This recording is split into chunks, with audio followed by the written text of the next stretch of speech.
What's good, YouTube? Welcome back to the channel. Welcome back to another reaction video. We got meet the second most unguardable NFL player ever. Let's check this out. There are plenty of legendary Julio Jones throughout the history of the NFL. However, you can tell by the thumbnail. None have been tougher to stop. Bro, Julio Jones. like prime Julio was fucking different, yo. Falcons proved that he was simply unguardable. Here's Facts. the story of the I just wish he could have won a ring. Ever. Quintaris Lopez Jones was born on February 8th, 1989 in Foley, Alabama. When he was in 7th grade, his mother, Queen, gave him the nickname Julio, what the world knows him as today. In high school at Foley High School, Jones established himself as one of the most talented wide receivers in the country, picking up 75 receptions, 1,306 yards, and 16 it seemed like, bro, all the elite receivers now were you see that were cooking up in fucking high school, bro. Year, he even niggas been elite ever since a jit. Because he was always crazy. Open. However, football was far from the only sport that Jones was turning heads in. He was also a state champion in both the Let me guess, basketball. Triple jump. Schools were foaming at the mouth to get a chance. I thought it was basketball too. Talent to their roster. ESPN gave Jones a scouting grade of 95, ranked him as the best wide receiver in the country, the best player in Alabama, and the second best player in the entire 2008 recruiting class, behind only defensive end Daquan Bowers. Julio received offers from almost every program in the country. He's in the I don't know who that is, so apparently he must have not been that good. Stay in his hometown state and commit to Nick Saban's Alabama, one of the top programs in all of the NCAA. Roll Tide. Jones got his college career off to a hot start as a true freshman. In the 14 games that he appeared in, he flashed his abilities and totaled 58 receptions, 924 yards, and 4 touchdowns. Alabama finished the year with a 12-2 record, capping the season off with a tough 31-17 loss against Utah in the Sugar Bowl. While the year ended on a sour note, the college football world was extremely high on Julio Jones. His 6'3" frame, paired with his elite jumping ability, made him almost impossible for opposing secondaries to even attempt to defend. After a solid freshman year, Julio took a step back statistically in 2009. This mainly came as a result of the Crimson Tide being a run-first team with an elite backfield. Bama had Mark Ingram and Trent Richardson as a 1-2 punch. Money man Mark Ingram. Respectable 43 receptions for 596 yards and 4 touchdowns, leading the team in each metric. Jones played his role perfectly, even if he was not featured as much as he was his freshman year. Alabama finished the year with a 14-0 record. Yes, Sirski. Off with a 37-21 win over Texas in the national championship. 2010 went on to be Julio's final year at Alabama. He returned to form. Despite the Crimson Tide featuring a running back trio of Ingram, Richardson, and Eddie Lacy, Jones made sure to get his. There was Eddie Lacy, bro, like he's one of the biggest what-if stories, bro. If he could stop eating cheeseburgers, maybe still be in the NFL. Emphasis placed on like, the passing game, and Julio was the main beneficiary. This nigga got big as shit. Pulling in 78 receptions for 1,133 yards and 7 touchdowns. Damn, what a catch. Career marks in each metric. To put the cherry on top, he also picked up an additional 135 yards and 2 touchdowns on the ground. Jones was one of the most dangerous weapons in college football, and no one doubted he was not going to thrive at the next level. Following his junior year at Alabama, Jones suffered a broken bone in his right foot. Despite this, he still performed at the combine and received surgery heading into his rookie season. Even with the injury, so what was his 40 time? Blazing 4.39 40-yard.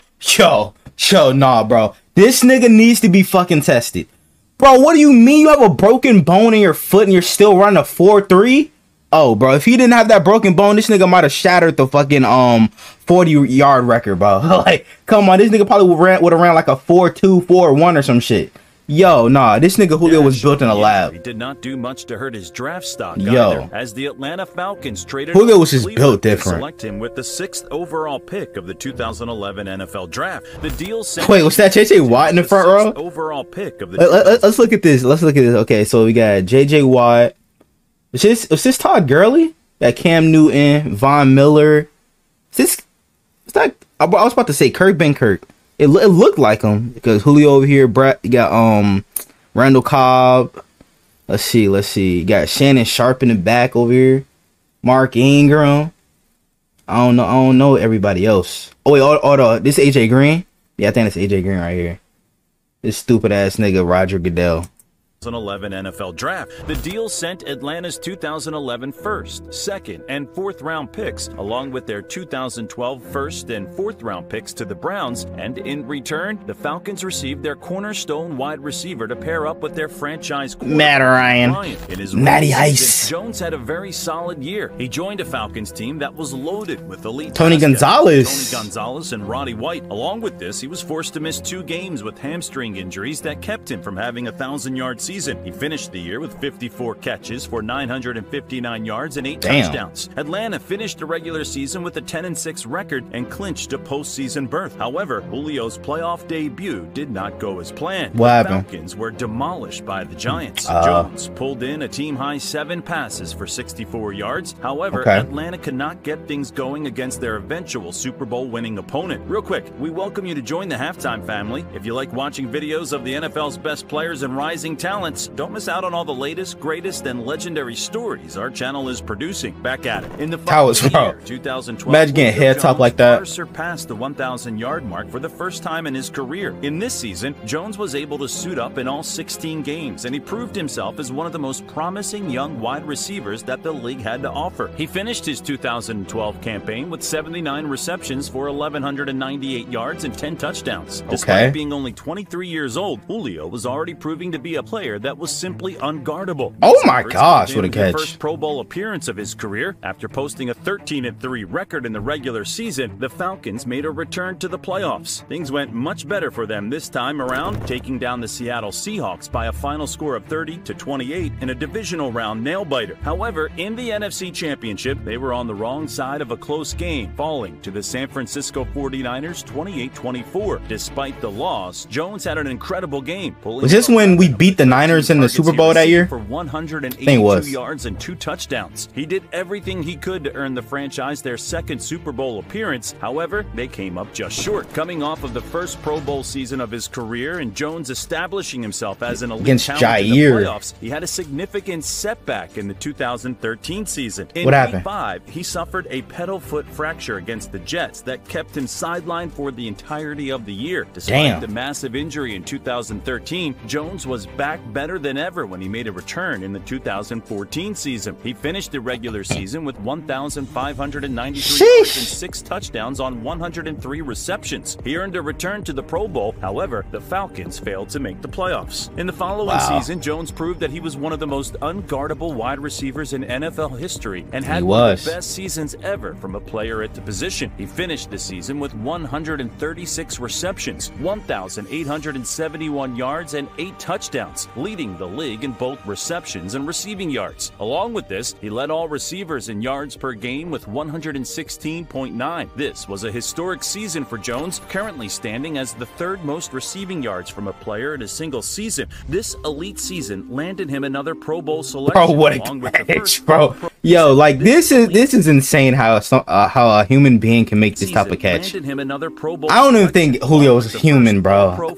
I believe he was built in a lab, honestly. Followed up this historic season with another great run in 2016. Around this time, he was looked at as one of, if not the best wide receivers that the league had to offer. Even some of the top secondaries in the league were left with no answer when it came to trying to stop him. Despite only playing in 14 regular season games, he still posted 83 receptions, 1,409 yards, and 6 touchdowns. Jones also led the league with 100.6 receiving yards per game. He made a return to both the Pro Bowl and All-Pro first team. Atlanta finally put an end to their playoff drought and put together a very impressive postseason run. They took down the Seattle Seahawks. They lost to New England in the Super Bowl. Score of 36-20 and defeated the Green Bay Packers in the NFC Championship 44-21. This matched them up against the Patriots in the Super Bowl. Early on in the game, it appeared as if the Falcons had 28-3 the bag, holding a dominant 28-3 lead. Oh, know what happened after that. Things took a turn quickly, and New England came out by a final score of 34-28 in overtime. Atlanta allowed the biggest comeback in Super Bowl history. A lot of it had to do with Tom Brady. And it was the first overtime game in NFL history as well. Together in order to bottle up Julio Jones. With that, Julio managed to lead the team in both receptions and receiving yards with look at that toe tap, respectively. Julio Jones had another strong showing in the 2016 2017 season, posting 88 receptions for 1,444 yards and 3 touchdowns in the regular season. This only 3 touchdowns? Yeah, I got to target him more in the red zone. All-Pro second-team selection. Shockingly, this was Jones's final playoff appearance as a member of the Falcons. They took down the LA Rams in the wild card round by a final score of 26-13, but were sent home by the Eagles in the divisional round. In the 2018 season, Julio Jones had another historic year in terms of receiving yards. He proved that he was elite. He finished the regular season with 113 receptions for 1,677 yards and 8 touchdowns, averaging 104.8 yards per game. He led the league in both receiving yards and receiving yards per game. Despite this currently ranking as the 18th most receiving yards in a season, he was only named to the All-Pro second team and Pro Bowl. Despite the premier year from Jones, no first team All-Pro, failed to make the postseason. 2019 was the final year of Julio's prime. He totaled 1,394 yards and 6 touchdowns on 99 catches. He was selected to the All-Pro second team. In 2020, Julio suffered lingering hamstring issues that limited his appearance to 9 games. This wound up being his final year with the Falcons, and since this season, he has been far from the top receiver he was earlier in his career, and he has continued to age into his mid-30s. Jones has spent time with the Tennessee Titans, Tampa Bay Buccaneers. Bro, it's like, it's Tennessee where legends go to die, bro. You know what I'm saying? Because we've seen a lot of elite players, you know what I'm saying, go from teams and go to the Titans and their career is just over. Just like that. Andre Johnson, Julio.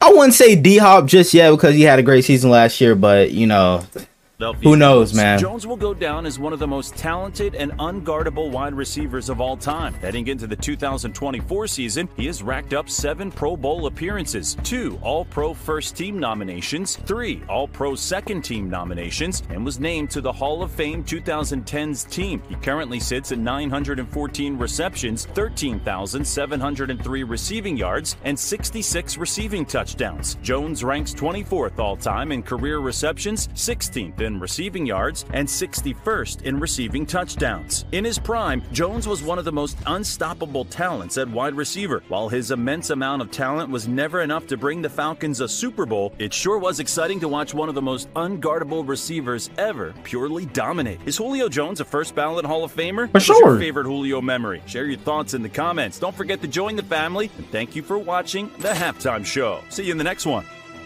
Hey, man.